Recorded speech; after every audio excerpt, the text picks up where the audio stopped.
Assalamualaikum warahmatullahi wabarakatuh. Hello friends, how are you today? I hope you are always fine and good conditional. Okay friends, before we start our study, let's pray together by reciting Basmalah. Bismillahirrahmanirrahim. Hari ini kita akan belajar tema 3, subtema 2, pembelajaran 1 dan 2. Tujuan pembelajaran kita hari ini adalah agar teman-teman dapat menjelaskan perbedaan iklan media cetak dan media elektronik. Yang kedua, menjelaskan ciri kebahasaan iklan media elektronik. Yang ketiga adalah menjelaskan macam-macam gangguan pada organ pencernaan. Yang keempat adalah menjelaskan penyebab gangguan pada organ pencernaan. Yang kelima, menjelaskan gerak tarian yang menggunakan properti.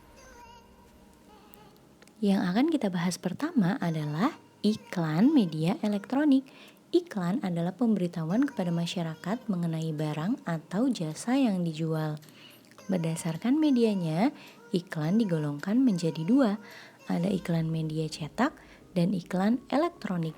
Ciri-ciri iklan pada media elektronik adalah: yang pertama, disampaikan secara elektronik dalam bentuk audio dan video. Yang kedua, disampaikan dalam waktu singkat. Yang ketiga, menggunakan bahasa formal atau non-formal. Yang keempat, menggunakan kalimat yang singkat dan padat. Yang kelima, menggunakan intonasi yang tepat. Yang keenam, gaya bahasa mudah dipahami dan persuasif. Yang ketujuh, khusus untuk iklan pada media radio, informasi produk yang ditawarkan biasanya disampaikan dengan jelas. Yang kedelapan, terdapat musik pengiring yang tepat untuk menciptakan suasana yang mendukung isi iklan. Tahukah teman-teman apa saja gangguan dalam pencernaan? Gangguan pada organ pencernaan manusia yang pertama adalah sariawan. Sariawan merupakan infeksi pada lapisan mulut yang disebabkan oleh jamur. Ditandai dengan luka berwarna putih dan terasa perih. Yang kedua adalah sakit gigi. Terjadi ketika pulpa mengalami peradangan. Ditandai dengan rasa nyeri yang muncul di dalam atau di sekitar gigi dan rahang. Yang ketiga adalah penyakit MAH.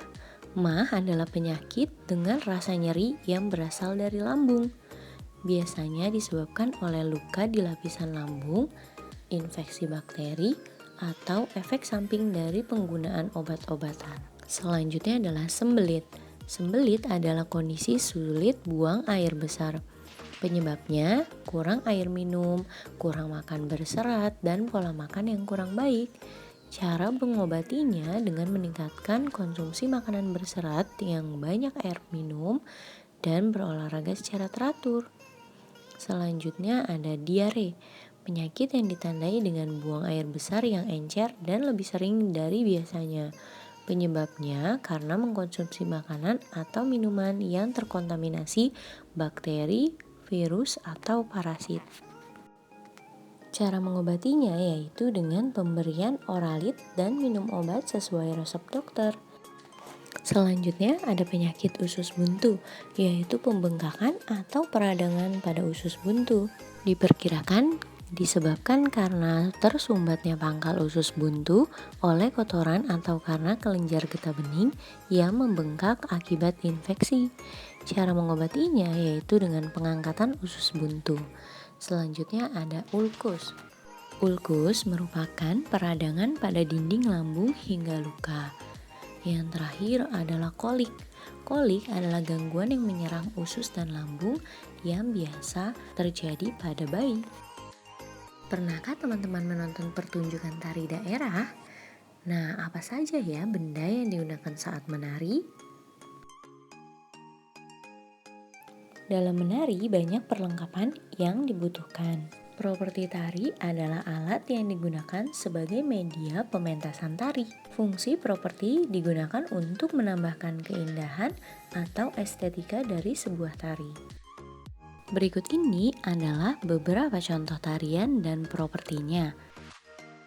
Yang pertama ada reog dari Ponorogo dengan properti topeng reog.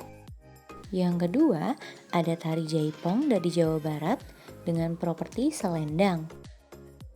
Yang ketiga, ada tarian kuda lumping dari Yogyakarta dengan properti jaranan. Yang keempat, ada tarian baksa kembang dari Banjar dengan properti rangkaian bunga. Yang kelima, ada tarian serampang 12 dari Deli Serdang dengan properti sapu tangan. Yang keenam, ada tarian merak dari Pasundan dengan properti mahkota. Yang terakhir, ada tarian kancet papatai dari Kalimantan dengan properti mandau, perisai, dan baju perang. Bagaimana teman-teman? Semoga teman-teman dapat dengan mudah untuk memahami pembelajaran hari ini ya. Before we close our study, let's pray together by reciting Hamdalah. Alhamdulillahirobbilalamin. Wassalamualaikum warahmatullahi wabarakatuh.